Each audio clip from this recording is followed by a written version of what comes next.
Palakpakan naman natin ang ating 72 Kalokalike Phase 2. Magandang hapon po sa inyo. Parang tayo nasa simbahan. Parang choir. Nakakaloka. Ako po si MJ Ma, kasama niyo ngayong hapon. And I'd like to introduce my co-host this afternoon, ang ultimate Kalokalike ng Season 1 ng Kalokalike, Mr. Christopher De Leon. Yes, magandang hapon sa inyo lahat. Okay, dito po kayo, sir. And of course, ang nag-iisang si Kim 2! Magandang hapon po sa inyo lahat. Saan talaga sa bununan ito? Kim 2 talaga. Uy, in fairness, may commercial na to, ha? Thank you po. Okay, gusto ko malaman paano ba nabago ang buhay ninyo matapos nyo kayo mapanood sa Showtime. Sa'yo muna, Kim. Ano po, masaya Buntis kasi... ka? Ano yung mga ganito? Okay, go. Marami pong nagpapapicture po pag pupunta po ng mall. Sabi na, ay, yung Kalokalike po ni Kim Chu. Tapos may commercial ka na? Ako, yung Rejoice. Oo, tama. Yan po, tapos yung sa KFC po. Ay, talaga? Ay, tara, yaman-yaman na to, ha? Nagkabayad ka ng tax. Ano po? Ayan. O, sigurado lang. Baka mamaya mahuli ka din, ha? Kumusta na kayo ni Ma? Okay naman po. Tapos na yung palabas na. Ayun. Tapos na rin yung away. Wala namang away. Okay, sige. Boyet, ikaw naman, kamusta ang buhay after ng Mo Manalo? Ayun, mas nagkaroon ng maraming project, nagkaroon ng maraming trabaho. Gaya Mas po ng nakilala sa Boyet. Gaya po ng ano po? Nagkaroon ng mga racket sa labas. Oo, busy daw kayo ng eleksyon. Ayun. Oo, kaya kung sino ang mananalo sa 72 semi-finalists natin, ganun din ang mangyayari sa kanilang buhay, di ba? Alam mo, actually, NJ, yung nararamdaman ng mga yan, naramdaman din namin ni Kim yan ng araw. Oo. Nakaraan, last month na. Hintayin mong tanongin ko yun. Joke lang. Joke lang! Boyet, ikaw talaga. Boyet, akit kayo doon sa Kasikim. Para kayo yung parang mga kasama namin. Dito ako sa mga kasama natin sa press sa baba para magtatanong. Nilagay sa gilid ng presidente? Bakit doon wala kayong respeto? Wala kayong gala? Okay, simulan muna natin siguro sa mga hosts ng Showtime. Let's call in first dahil 5 yung ating... Boyet, doon kayo, Kim, kasi harap kayo sa TV. Ayan. Oo, so unahin natin sila. Si President, kasi may mga lakad pala, kaya pala nasa gilid. Para madali daw pong maka-exit, kasi namimigay ng mga relief goods. Okay, Showtime host, let's call in Ann Curtis, Wong Navarro, Billy Crawford, Karil, and sino pa? Jong Hilario, Jules Steady, and Colleen and Ryan Bam. Ayan. Wala si Vice, no? Wala, okay. Sige. Ready? Sing. Dali, pwesto na kayo. Ayan. Okay. Kim. Ayan. Para makita ka. Ayan. Ann, magandang hapon. Magandang hapon din po. Sa lahat ng nanonood, hello, magandang hapon. Palabas ba to? Ay, sorry. Hindi, ako sila. Oo, sige. Bong, kamusta na kayo ni Ann? Okay na okay kami. Nag-enjoy kami sa araw-araw na pagkikita namin. Hindi naman naiwasan yung kilig factor namin. Nagkikita kami. Okay. Billy! Hello po. Welcome back. Thank you. Are you still confused? Hindi na, naharap ko ng sarili ko. Talaga. Saan? Huwag mo kaming tawanan kasi na-confused kami. Saan? Naharap ko ng sarili ko. Actually, punta ako ng US noon kasi Okay. gusto ko makasama yung parents ko para mahanap ko na rin yung sarili ko kung ano ba talaga yung kulang. Okay. Ano ba talaga nangyari sa inyo ni Nikki? Yung totoo?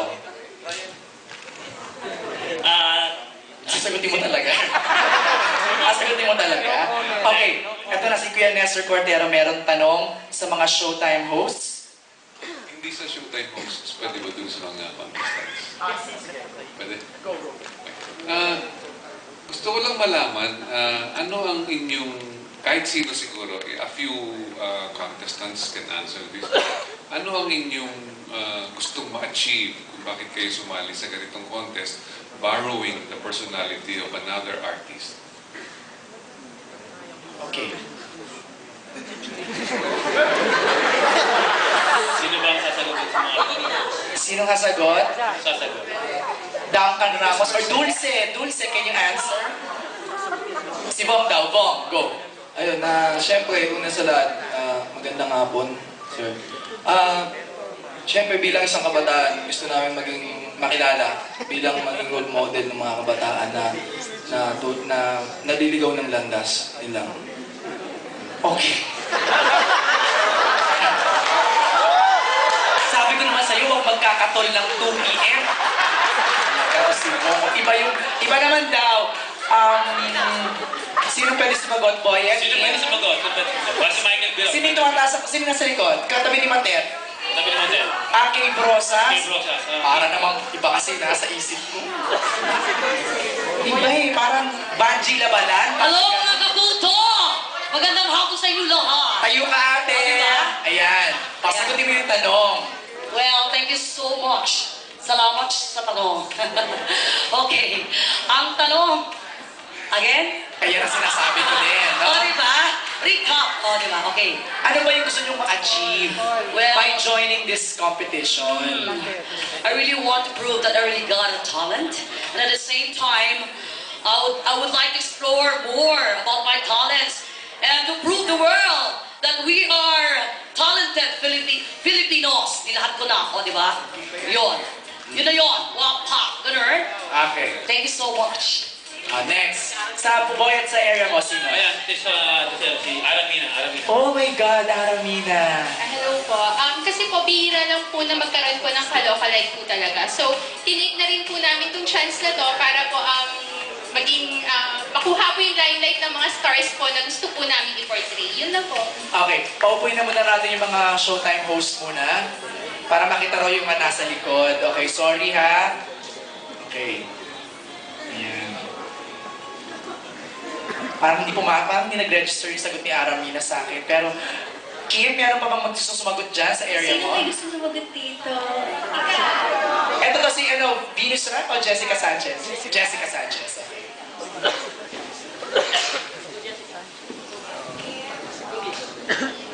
Okay. For me,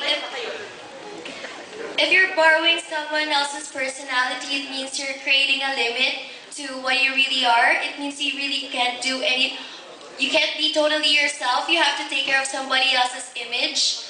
That's why this is really important because all you have to do is take care of your own identity and somebody else's identity so that you both can have good image to the public. That's all. Thank you. Okay, anong pinakain niyo sa mga contest?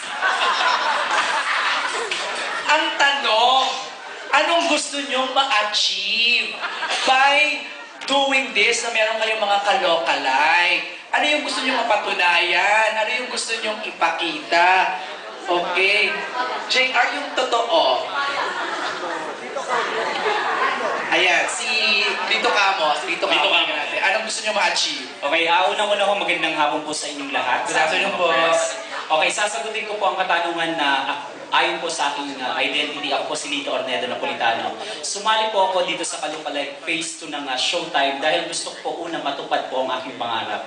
Matagal ko na po kasi ang pangarap na maging bahagi po ng ating showbiz dito sa Pilipinas para po maibahagi ang kwento ng aking buhay at kwento po ng pakikipagsapalaran kung paano po nung maliit ako na bata.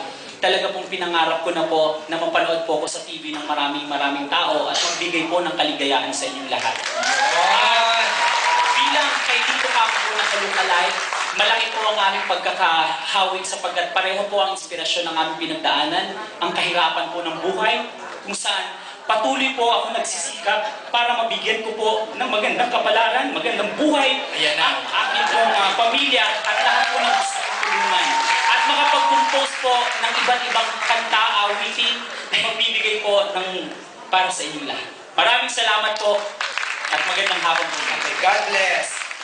So, tatlong composer ko talaga. Okay, meron pa Kim. Last. Sino ba gusto sumagot? Si Tado. Gustong sumagot. Kabayan, huwag po matutulog. Ayan, thank you po.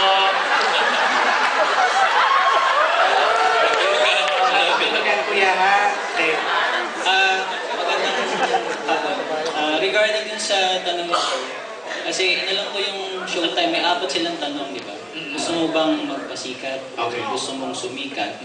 Gusto mo magpasaya or makisaya? So siguro, sa apat na tanong na yun, gusto ko lang makisaya. So, yun yung gusto kong ma-achieve. And Showtime is to make people happy. So, sa ng Showtime, may gantong portion.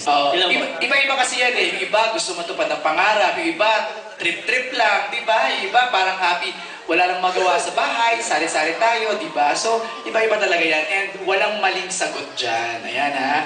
O, ito naman si Kuya Mario Bautista magtatanong sa atin.